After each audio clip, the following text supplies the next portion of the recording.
Olá, você que acompanha o programa Lucidade aqui na TVI. Estamos começando mais uma edição e, como sempre, nosso parceiro aqui, Rui Correia. Eu quero começar, Rui, falando sobre Lula. Lula foi condenado, pelo TRF4 em segunda instância sobre o sítio e, inclusive, com um aumento de pena, agora passando para 17 anos, 1 mês e 10 dias em regime fechado. E aí, o STF vem aí para barrar? Como é? Olha, eu acho que naturalmente a defesa de Lula vai impetrar um HC, um habeas corpus no STF.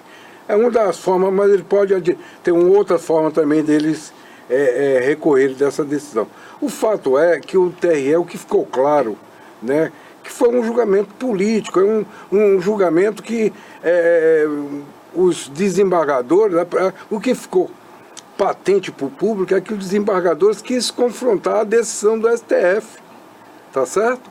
Então construíram toda aquela tese em cima da tese derrotada no STF. Ele pegou o voto do desembargador Gebran, foi exatamente fundamentado em cima da tese do ministro Barroso, que foi fulminado, tá certo? Agora, o STF, de qualquer modo, eu entendo que ele abriu brecha para que isso acontecesse, porque foi uma forma da turma da Lava Jato, do TRF, confrontar exatamente por conta da não modulação da decisão daquele dia do STF, tá certo? Você tem uma decisão de 6-5, não é isso?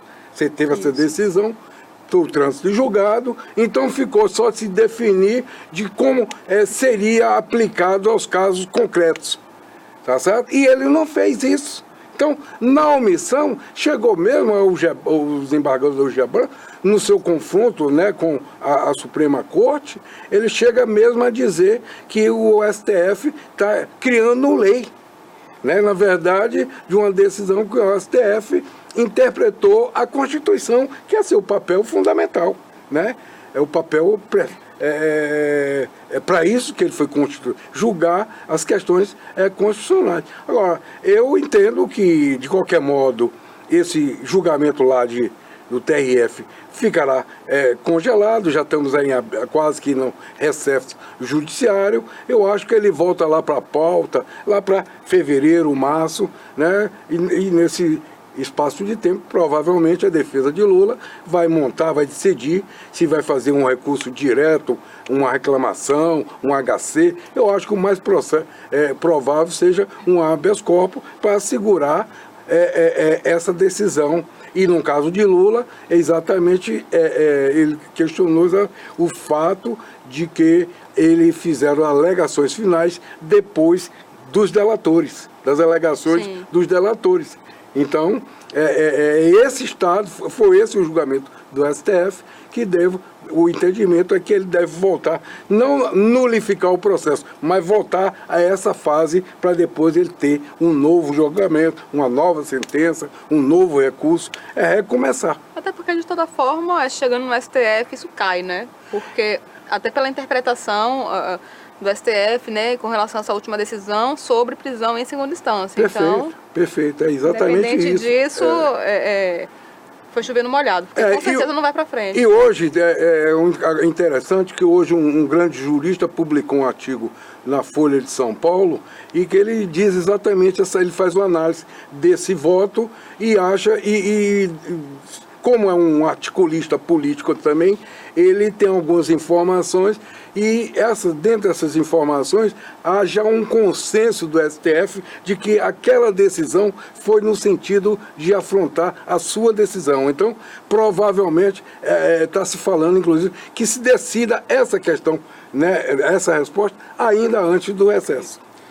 Continuando sobre Lula, ele deu uma declaração acerca do presidente Jair Bolsonaro, que é o seguinte: o governante precisa tirar a cera do ouvido e ouvir.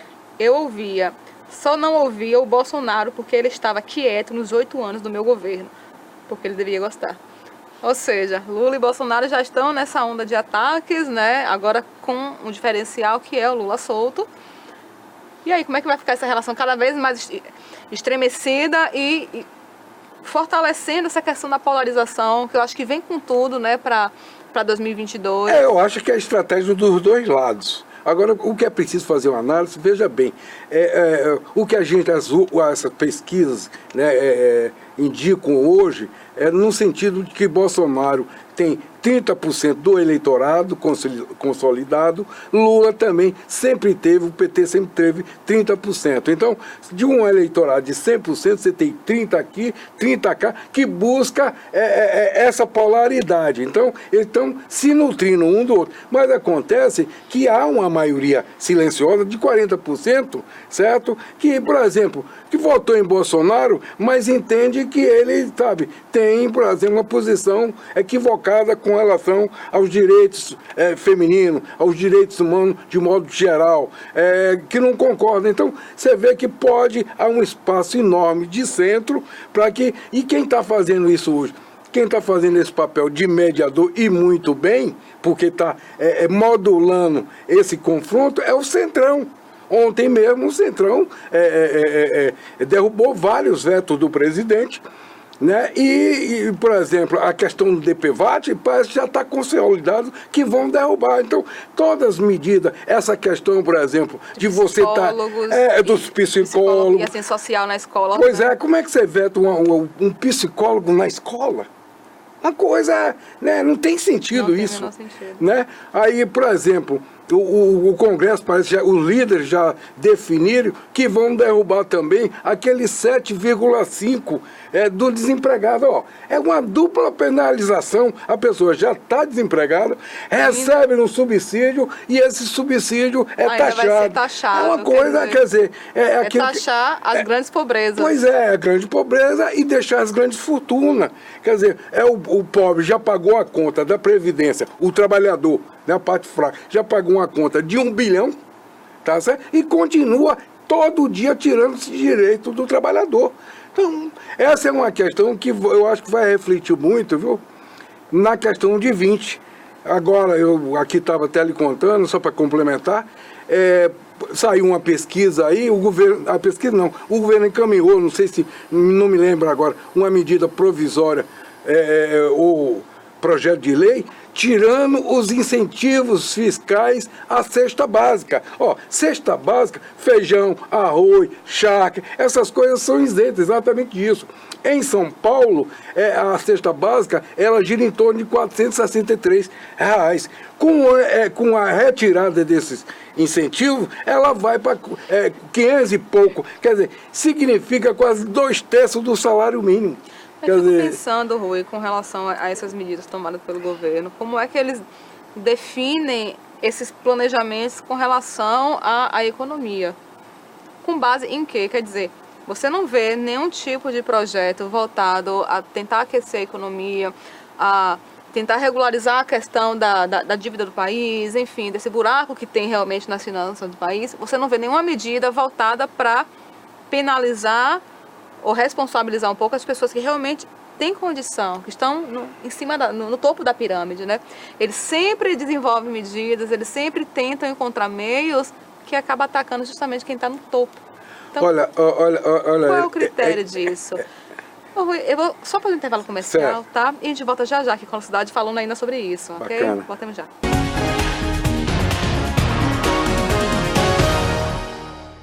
Voltamos aqui com a Velocidade e, Rui, dando continuidade a esse assunto, para a gente tentar fazer uma conclusão com relação a esses planejamentos econômicos do atual governo, certo? Perfeito. Eu só queria dar um exemplo para fechar esse assunto. O Lord Keynes, que foi um grande economista, um pensador econômico, ele dizia o seguinte, que o governo é feito para o povo.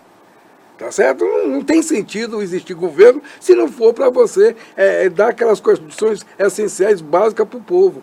Então ele dizia o seguinte, que no momento de crise você tem que dar dinheiro para o povo cavar o buraco. E depois você dá dinheiro para ir lá e fechar o buraco. Quer dizer, você criar emprego. Nós temos exemplo na década de 30 do século passado, na década como é que da Bolsa de Nova York, de 29, claro. naquela quebradeira, o Roosevelt fez o quê? Né? Fez as grandes obras dos Estados Unidos, obras estruturantes. Para quê? Para gerar emprego, para gerar uma indústria forte, porque você ia ter mais energia, mais disposição para a indústria de transformadora, mais emprego na construção civil. Pô, mas o país continua parado. Nosso nível de crescimento previsto para esse ano é menos de 1%. Pô, com 40 milhões de desempregados informais. Né? Então, 12 milhões de pessoas sem nenhuma condição de trabalho. Então, é uma situação gritante. Claro que sim, não é essa responsabilidade, né? Esse caos que a gente se encontra hoje, econômico, não é responsabilidade do atual governo. Na verdade, já pegou essa bomba. Porém, a gente não consegue enxergar ainda um planejamento, algum projeto que se venha para contornar essa situação sem que afete justamente quem está na base ali da pirâmide econômica, né? Então, a questão não é essa, o questionamento não é a crise que está hoje acontecendo, porque ela não é de agora, e sim os projetos que se tem em mente, que se tem planejamento para contornar e que só é feito penalizando que não deveria ser penalizado. Então, é esse que é o grande problema, né? E é uma missão de jogar para o passado. O passado já está consolidado, não tem como você consertar. Então, como você disse, precisa construir o futuro. E o futuro, por exemplo, de uma nação como o Brasil, que a gente sabe de mega estrutura, um país tem dificuldade, a soja chega agora na competitividade internacional porque você não tem escoamento. O escoamento é feito por rodovias, né? Quando você devia ter uma malha rodoviária cortando norte a sul, sul a norte, né? Isso não acontece. Então, isso é importante. A estrada, por exemplo, que a única possibilidade do Sul é crescer economicamente, nós aqui, é com esse porto offshore, é com essa estrada de ferro. Isso tem quase 8 anos que está parado lá em cima, naquela região de conquista. Quer dizer, não chega o desenvolvimento, porque não tem um projeto estruturante, né? Você fica jogando a culpa no passado e não constrói o futuro. Bom, falando ainda sobre o presidente Jair Bolsonaro, ele foi denunciado por entidades ligadas aos direitos humanos ao TPI, que é o Tribunal Penal Internacional, por promover ataques sistemáticos contra os povos indígenas do Brasil. Ou seja, mais um problema aí para o governo está tendo que lidar. De imagem, né? De imagem, apesar que eu estava até lendo agora há pouco que Bolsonaro meio que riu dessa denúncia, né? Na verdade, a acusação foi feita, só que a denúncia ainda não foi aceita, né, de fato, ainda mais está em análise. Porém, é um péssimo marketing, né? Pois é, o marketing é o contrário, né? Quer dizer, as grandes potências, a Europa, os países, notadamente da Europa, estão assustados com o comportamento do nosso presidente, né? A questão como ele trata a mulher, como é, por exemplo, a falta de tato na diplomacia, naquela relação com a esposa de Macron, né? Todo esse aparato, toda essa coisa traz imagem ruim, quer dizer, traz insegurança jurídica. Você vê, o dólar estourou. O aumento do dólar, pois viu? É, realmente. Pois é, o dólar estourou. E agora aqui, por exemplo, está se falando em inflação controlada, isso é verdade. Mas para lá, por exemplo, janeiro, fevereiro, a gente vai sentir agora, nós vamos receber ou sentir o reflexo do que está acontecendo agora. Você sabe que a carne estourou. Você sabe, com relação a isso, a questão do dólar que subiu, eu estava lendo alguns comentários, algumas pessoas que alegam que isso foi porque Lula foi solto, então acabou gerando essa insegurança com relação ao país. Você acha que tem alguma ligação realmente que pode ser colocado na balança para fazer uma avaliação dessa? Não, eu acho que não há fatos, né? Lula saiu no primeiro momento, todos perceberam que ele estava falando com o fígado, mas logo, 5, 10 dias depois, ele já estava muito mais tranquilo. Aí tentou-se, inclusive, criar fato de que ele estaria ameaçando a segurança nacional. Eu não sei, é impressionante. Eu não sou lulista, não, né? Meu partido de coração é o PSB, né? Mas votei em Lula todas as eleições, né, por conta do campo de esquerda. Agora, eu não sou lulista para fazer, mas me parece que há um medo, entendeu? Um espantoso de Lula. Deixa Lula fazer o partido dele, melhorar o partido. e fazer esse embate democrático. Eu costumo dizer que o Brasil precisa, democracia é uma coisa, João Bagabeira dizia isso muito bem, que é tão importante, mas ela só se consolida, é como uma flor, você tem que estar todo dia regando, entendeu? Incentivando, né? Discutindo, né? É isso que é importante da consolidação da democracia. Rui, sobre o Lula, você acha que tem alguma chance dele se tornar elegível? Agora ele está sem a elegibilidade, né? Ele está inelegível. Mas você acha que existe alguma possibilidade de isso se contornar até 2022? Eu acho. Eu acho, por exemplo, o processo que o torna inelegível é esse que está lá na segunda turma. Tá certo? Não, lá é o de Moro, né? Mas tem um no plenário, que vai depender da questão do outro lá, pode anular o de cá.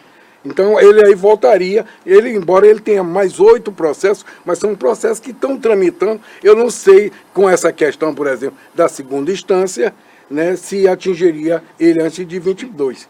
Você sabe que aí é um jogo, né? Você Grandes acha, então, advogados. que, como a gente até falou no programa específico, que às vezes a impressão que dá é que o STF ele age de acordo com o momento, com as circunstâncias, com até conveniências, digamos assim. Tanto é que a gente tem uma interpretação inicial que sobre a prisão em segunda instância, 2 anos depois, basicamente, você tem uma outra interpretação, certo?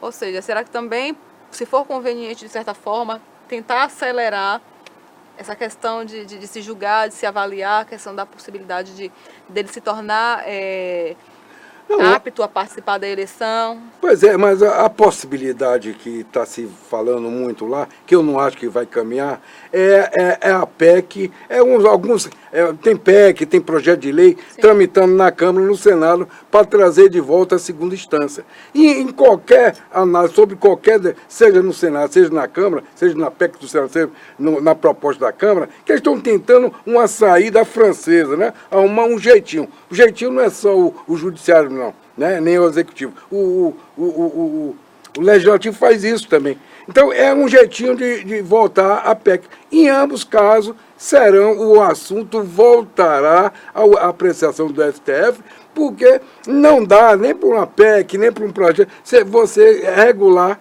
uma coisa que está na Constituição, que o STF acaba de dizer que tem que ir até o final, o trânsito de julgado. Por essa questão, essa PEC que está em tramitação não, perdão, essa proposta, né, que está no Congresso para ser votada, enfim, com relação à prisão em segunda instância.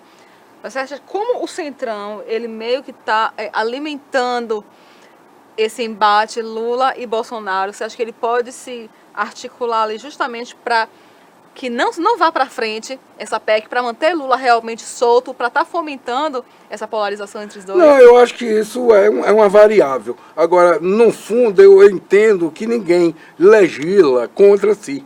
Tá certo? Não vê, você vê, por exemplo, nesses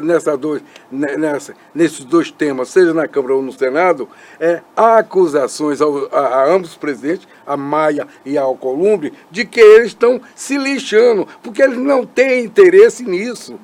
Tá certo? Essa segunda instância. Por quê? Porque eles representam a média do Senado e do Congresso, que é o Centrão. É quem está fazendo a pauta política, não só política, mas econômica. É quem está limitando, é quem está controlando o presidente. Está dominando o jogo. É quem está dominando o jogo. Então, vai depender muito agora de 20, porque em 20 esses partidos, por exemplo, se o DEM sai fortalecido, como ele parece que volta a crescer, a ramificar nos estados... Menos em Itabuna, né?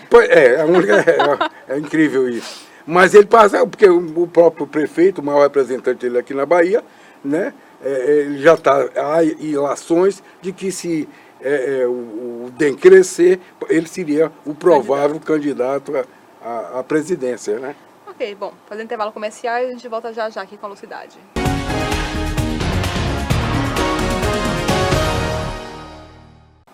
Bom, voltamos aqui com o último bloco do Alô Cidade e falar um pouquinho agora sobre Moro. O pacote anticrime, Rui, não avança. Provavelmente fique para 2020. Eles até tentaram articulação para conseguir assinatura suficiente para colocar a votação como um pedido de urgência. Só que não tiveram sucesso, não conseguiram assinaturas suficientes. E o Rodrigo Maia falou que não iria colocar mais nada como questão de urgência até finalizar os que já estão realmente sendo, né? Para não trancar a pauta. Exatamente. Ou seja, isso vai ficar para 2020, mais uma derrota, digamos assim, do Moro com relação ao pacote anticrime. E aí, como é que você acha que vai ficar essa questão desse pacote? Olha, eu tenho impressão, porque o pacote também, ele é ruim. Né? O ministro, aqui para nós, ele tem uma ótima imagem, construiu a imagem lá da Lava Jato, mas o desempenho dele como ministro, eu acho sofrível. Tá certo? Por exemplo, essa coisa da excludente de ilicitude, quer dizer, é uma coisa a gente vê as polícias, embora tenha excelentes elementos na sua composição, polícia militar, mas tem muita coisa ruim. Então, tem estado que ela está completamente contaminada, tá certo? Então, e já mata. Às vezes a gente vê aí nas redes sociais a violência explícita quando não tem necessidade, chega lá espancando, não é um negócio. Imagine essa coisa, quer dizer, essa excludente de ilicitude. Agora o presidente manda de novo um excludente para as Forças Armadas, para a GLO. Você sabe que a GLO é o estado praticamente um estado de sítio. Que aí ele convoca o Exército. Ó, o Exército não está preparado para exercer papel de polícia. A gente vê o caso que aconteceu com aquela no Rio de Janeiro, no Rio de Janeiro, aquela família, né? Ali, né? Então, exatamente isso. Aí quer com isso, exatamente naquela situação, dar um excludente de ilicitude. Quer dizer, é uma coisa maluca, né? O Exército mesmo, Forças Armadas, eles não gostam desse papel e eles estão certos. Eu tenho militares na minha família e tem 6 segmentos das Forças Armadas que querem fazer o papel dele profissional, defender as fronteiras, ter excelência em tecnologia, porque hoje você sabe que a arma, depois da indústria farmacêutica, é a segunda indústria do mundo. E o Brasil, ele é competitivo em alguns segmentos, em aviação militar, né, em engenharia, várias coisas. Então é nisso que os militares apostam, e não nessa questão de estar intervindo na ordem social. Né? Então agora quer botar o Exército para desalojar movimentos sociais, né? Quem faz isso é uma invasão de competência constitucional. A Constituição definiu que essa questão deve ser tratada no âmbito dos estados. A competência é do governador. A Justiça, quem retira a reintegração de posse, existe. A Justiça reintegra, pede a força policial e quem autoriza é o governador. E não o presidente. Isso não é assunto, percebe? Então, é aquela história de você estar vendendo, quer dizer, ele não está governando para o país, está governando para o segmento dele, para a turma dele, quer dizer, o nicho dele. É isso, a preocupação é exatamente. Por isso que o Centrão está sendo o Centrão, né? Equilibrando, fazendo a moderação. Ok, Rui, muito obrigada, viu, Valeu. Pela participação. A vocês de casa, obrigada também pela audiência. A gente se encontra semana que vem aqui na Lucidade. Até lá, né?